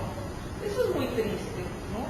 Entonces, hay esfuerzos de grupos, de voluntarios y de ustedes como académicos, ¿verdad? Pero habría que establecer una política pública, ¿no? Claro. Una política pública de los derechos comunitarios y de retribuirles y de tenerles un localito donde puedan vender su artesanía y donde puedan tener toda la información que hay. Pero para esto necesitarían trabajar todas las instituciones coordinadamente, ¿no? Y hay que presionar como ciudadanía si queremos realmente preservar nuestras raíces autóctonas de Baja California y que se le dé difusión. Sí, hace 2 semanas estuve en una reunión en Puebla donde se discutió la política patrimonial entre diversas instituciones. Claro que siempre se hacen este tipo de reuniones, ¿verdad? Pero entre otras cosas nos dimos cuenta, participaron abogados también, que de repente no era tan fácil. De repente había leyes que se contraponían entre sí. O sea que por la ley de la UNESCO, de repente entra en contradicción con otras leyes del Estado mexicano, y el Estado mexicano entra en contradicción de repente con otras de la ONU, Y entonces es un problema verdaderamente complejo. Hace mucho que está trabajando, en los últimos años ha habido varias reuniones sobre patrimonio intangible, y de lo que se trata pues es eso, que los indígenas tengan el propio reconocimiento de sus manifestaciones. Definitivamente yo creo que la institución, yo no voy a defender las instituciones porque no es mi papel, pero las instituciones que se ocupan de la salvaguarda de la cultura popular, de la cultura étnica, desde luego que obtienen un beneficio, pero tampoco niegan la autoría de los pueblos indígenas. Se ha hecho un uso indiscriminado de la cultura indígena, eso es cierto. Hay un movimiento muy fuerte de la world music que toma toda la música del mundo, la digiere y la avienta de otra manera, y estos no reconocen ningún derecho de creación indígena. Entonces yo creo que ese es un problema muy fuerte que hay que seguir discutiendo. El caso de Baja California es un caso totalmente particular, es un caso muy específico, porque los indígenas humanos, los pueblos humanos, son una tradición que no está emparentada con otros pueblos de México, y esto a pesar del centralismo institucional. México, el Museo de Antropología se inserta en Mesoamérica, pues Mesoamérica siempre ha sido muy importante para México, a nivel nacional, a nivel de Estado. Los pueblos humanos no reditúan ningún beneficio político al Estado mexicano en términos de democracia, en términos políticos amplios. Además, los pueblos humanos están más emparentados con los grupos de California, con los grupos de Arizona, y entonces su cultura ha quedado un poco aislada de todo el conjunto mexicano. Esto se ha reflejado en las políticas que ha establecido el Instituto Nacional de Antropología, el Instituto Nacional Indigenista, ahora CDI, las mismas culturas populares, aquí presente el director. Y esto es algo muy evidente en todo el tipo de trabajo antropológico o académico, proyectos, fondos y presupuestos para el apoyo de la vida indígena regional.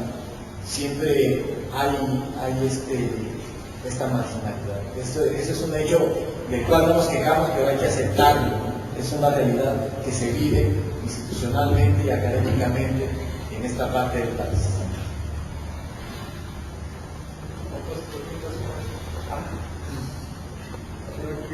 Habrá que decir que verdaderamente el señor Carlos Reynoso un gran gol por la teoría de las complejidades, y efectivamente es muy difícil hacer enfoques unidimensionales ante una problemática y una complejidad que puede significar como definición el desierto. Es la ausencia de, es la carencia de, es el de aquí como le hago. Sin embargo, dirían los antiguos,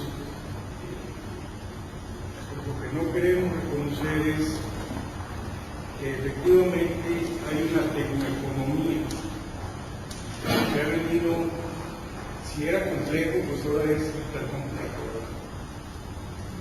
porque no digamos la cerveza, pero aquí, ¿quién quiere hablar con otra persona para explicar la Vía Láctea cuando tiene la posibilidad de verla todas las noches? ¿O quién quiere comunicarle a que está aquí al otro lado, no se toma cerveza, cuando está viendo, no sé, la Sierra de la Giganta o el reflejo del color cobre de Bahía Concepción, o cuando se acerca a Yeco, allí en Chihuahua, y desde ahí ve nada más el mar de Cortés, que ve el de la península, la calzada de la cascada de Bazachar, o el Tarahumara, que no quiere incorporar económicamente a su pueblo, en el Ramón Blanco, a imponerle la electricidad rural, que intuye que es un negocio tecnoeconómico entre un monopolio de Estado, una política de Estado, y de justificación de una formación anual ante representantes de esas comunidades para decir, hicimos tantos kilómetros de electrificación rural para llegar a los árabes, no sé dónde, en Chihuahua. Es muy difícil anunciar Huachoque y todos esos nombres. Sin embargo, no es lo que quiere Tarahumara. Ese ente que vive en la soledad comunitaria. Y si la política de Estado es vamos a acabar con la cerveza que viene de Monterrey o de Sauer, no sé si es qué modelo. Idea de descubrir es un modelo. Entonces, si viene al ferrocarril Chihuahua Pacífico, la política es vamos a ponerle seca para evitar que se desgasten, que se maten, que se intercomuniquen, ¿sí? Sábados y domingos, pues el Tarahumara se sube a la autovía y toma cerveza caliente, ¿verdad? Porque además le prohíben tomar su bacanora, así de este lado del cielo. Entonces, ahí se refleja el gran problema, ¿sí? De que no quiero luz, o sea, déjenme comunicar en silencio con los que me son propios. Y sí, son dicho que vengan el obispo, el jesuita, y lo podemos encontrar, creo que es una conclusión, por eso digo que es complejo. El título del libro es La antropología del desierto, y se incluyó los dolores del país de las sombras largas, de los pajones, de los que viven en el hielo, también es ausencia de todo, pero son tan ricos en su carencia, ¿sí? Que conocen la aurora boreal, con todo el dinero del mundo, aunque vean lomas de Camachal, con bosques de lomas, pues no veo la aurora boreal, ni tengo los 6 meses de oscuridad, o los 6 meses de sol. Entonces, ¿cómo vamos a entender los seres urbanos, los seres que escuchamos a Pepe Cárdenas, que leemos a Ciro Bombero, a Carlos Marín de Milenio, pero tenemos que equilibrar la cosa y leemos, no sé, pues más de fondo y más de fondo, ¿no? Benedicto, pero nada más una semana. Sí. Y Troya, el señor Magaña, del Partido Norte, entonces el señor López por semana. Pero no es posible que si nosotros que accedemos a la tecnología, a Internet, a la información total global, ¿sí? Que podemos ver el mundo de París o el país, o sabemos si el nuevo libro de Carlos Fuentes. Ahora, ¿cómo vamos a entender que una alien, ¿sí? Que lo único que recibe es cerveza caliente, pueda sustraerse de esa tecnoeconomía? Finalmente se mencionaron 2 cosas, porque hago yo de la consulta, de repente pensar que el desierto de Sonora, Arizona, pero no sé también el desierto de Bukhari, el desierto de Bosnia, Mongolia, el desierto de Alaska, Chile, no sé dónde, o el desierto de la estación inusual del metro, es un desierto. Sí. Bueno, habré los que están en el sushi y el mal espera. No, es esto, que para los que tengan oportunidad, hay un nuevo centro en Las Vegas, precisamente, digamos, como Tierra La Mar y West Tijuana, juntan ahí concluye, se llama Spring Preserve.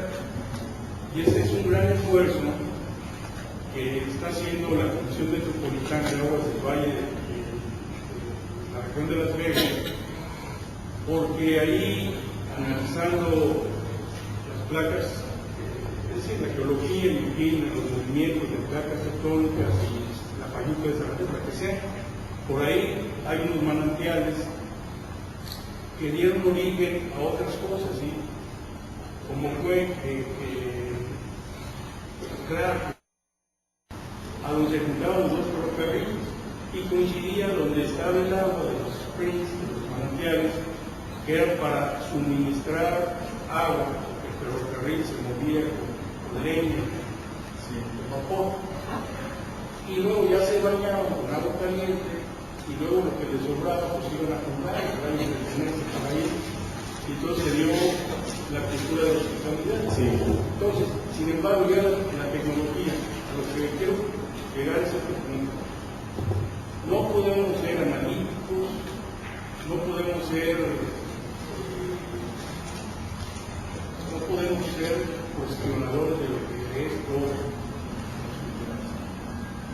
Y sí deberíamos ser respetuosos de sus culturas, sus tradiciones, sí exponerlas, sí comunidad, pedir, sí, platícame, coméntame, sí, para instituciones.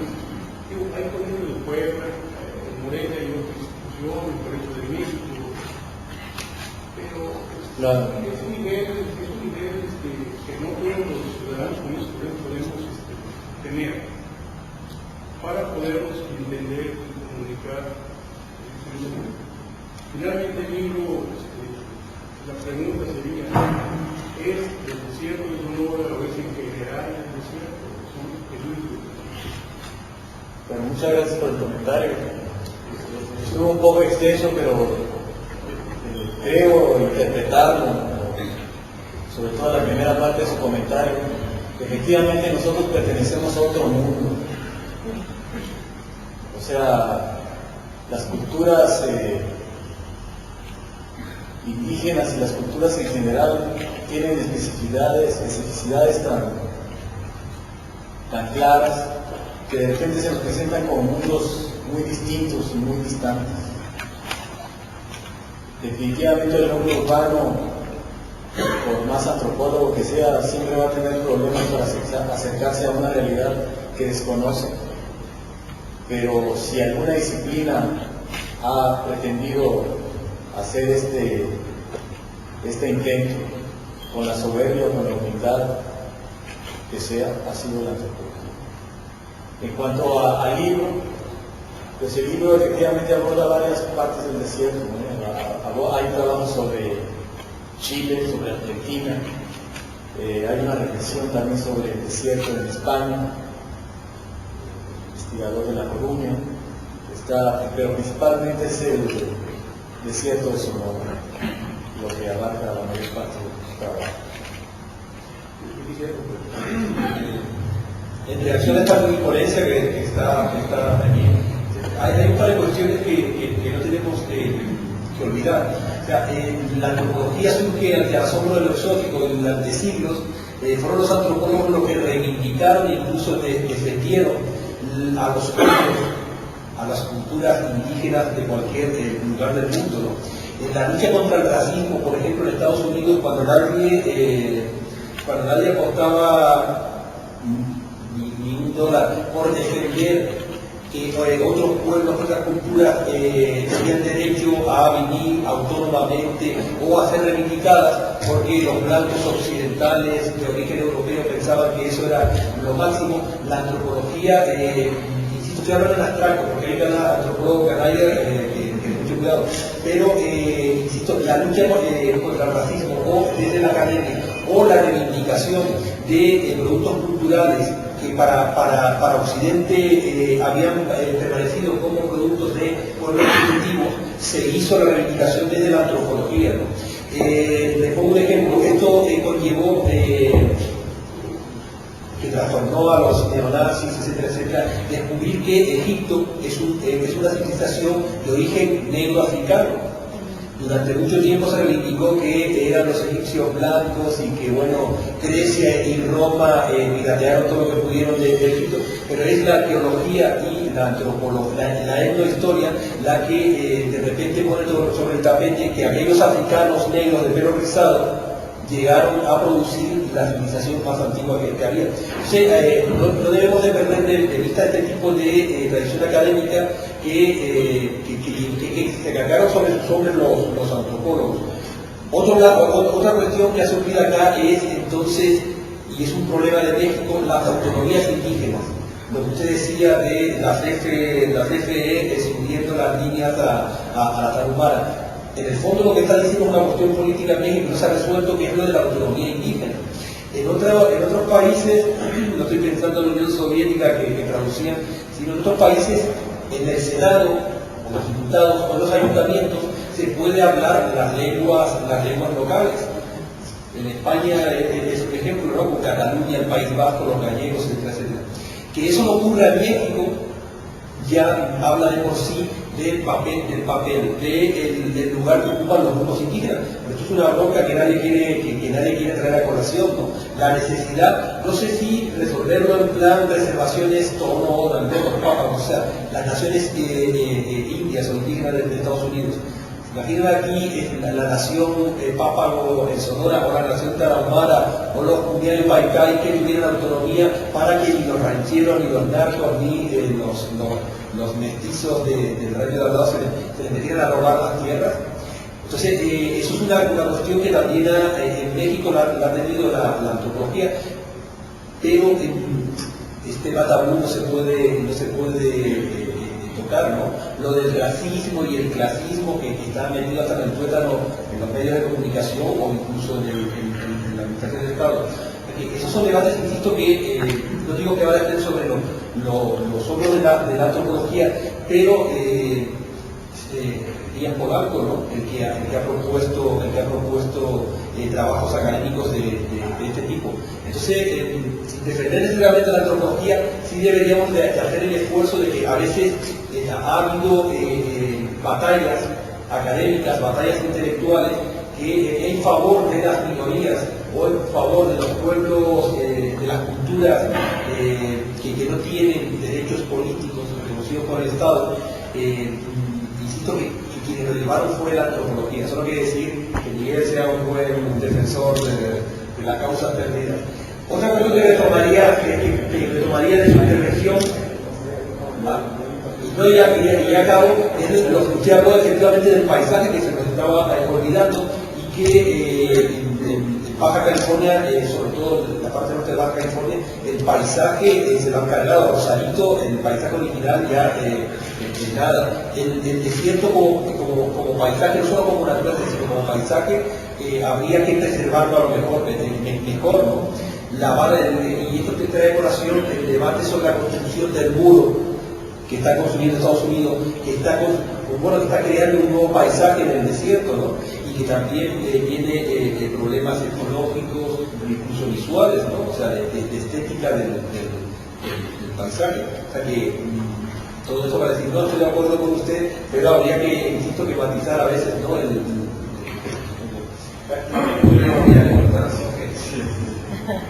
Muy bien.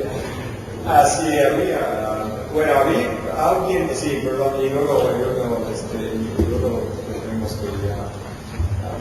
Bueno, me parece que por la exposición que hicieron sobre el texto, es una propuesta interesante porque deja entrever, bueno, que hay una antropología que no solo está enfocada hacia las comunidades indígenas, sino que la cultura del desierto es más amplia y que muchas veces nos perdemos en esa unidimensionalidad, se le puede llamar así. Yo los invito a que hagamos una antropología de la cultura, porque es tan complicado como el artículo de Reynoso, de un comentario, que hace falta considerar que hay otras etnias en esta península, no solo las etnias nativas, sino los mismos migrantes, los mismos norteamericanos, los mismos orientales, incluso hasta los rusos que vienen. Y nosotros también estamos preocupados por hacer una revista que dé este tipo de enfoque, un enfoque distinto. Porque no podemos concebir a las culturas nativas lo que se define, que sean saqueadas, que sean puestas en crisis su cultura o su reino. Porque la cultura de nosotros también nosotros también estamos en extinción, pues.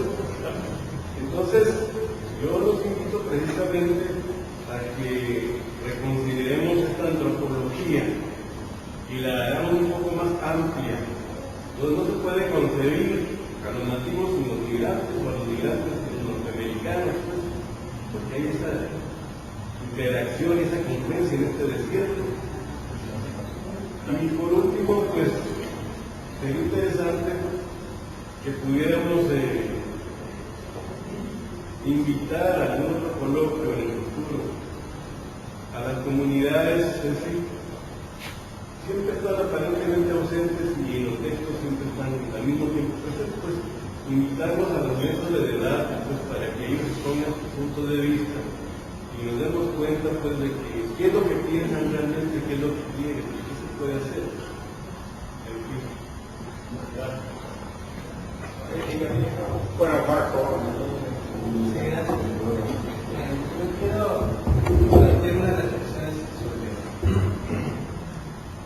sobre estas actividades de los dos mundos. Pienso que hay como un proceso de acercamiento o de encuentro de estos dos mundos. Y bueno, partiendo del punto de vista de la sociedad mestiza, este esfuerzo de la antropología por ir hacia las comunidades y revelar lo que hay ahí para esta sociedad ilustrada, digamos, ¿no?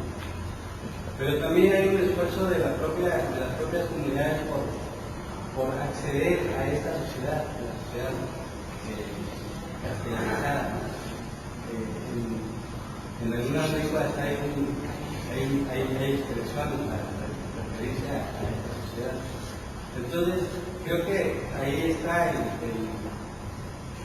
meollo del asunto, el intento de acercarse o de reencontrarse de estos dos mundos. Y pienso que, bueno, es bueno saber que hay una tradición de salvaguarda de la información de las comunidades indígenas y que son como cuestiones sagradas que tienen que conservarse ahí. Pero eso es porque hay una generación de gente anciana, de ancianos que están ahí para defender su patrimonio, lo sagrado para ellos. Pero también hay una generación de jóvenes indígenas que están, digamos, haciendo un esfuerzo o están construyendo ese puente, ese camino hacia la ciudad, que lo podamos ver así. Entonces creo que esa es la parte interesante que hay que tener en cuenta, ¿no? O sea, hay una nueva generación de jóvenes, de indígenas jóvenes, y sobre todo indígenas profesionistas que ahora tratan de asomarse a esa sociedad que están queriendo, a la que están queriendo acceder, ¿no? Se me ocurre estas ideas después de escuchar las intervenciones. Muy bien, muchas gracias. Se está empezando a perder la comida aquí. Un minuto.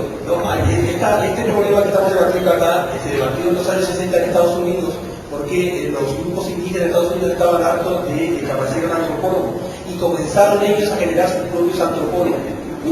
Y hay un libro que se los recomiendo, además de este, que se llama Lili de Doria, que es un líder indígena que se titula General Carter murió por nuestros pecados, en el cual todo lo que estamos debatiendo acá sobre la intervención del antropólogo, del otro, de las culturas indígenas, está interesante. ¿Cómo? Rey también hizo sobre. Entonces, insisto, lo que estamos debatiendo hoy es interesante porque ya llevamos décadas debatiendo y no nos han puesto de acuerdo. Bueno, los antropólogos tipo Miguel, tipo yo, seguimos insistiendo en meternos en las comunidades. Muy bien, muchas gracias y les invitamos por parte de Guillermo y por parte de los estudios culturales y a Secut a un convivio que hay aquí. ¿Qué va a haber? Sushi, bocadillo, un poco y un poco de vino. Un poco bastante bien. Gracias.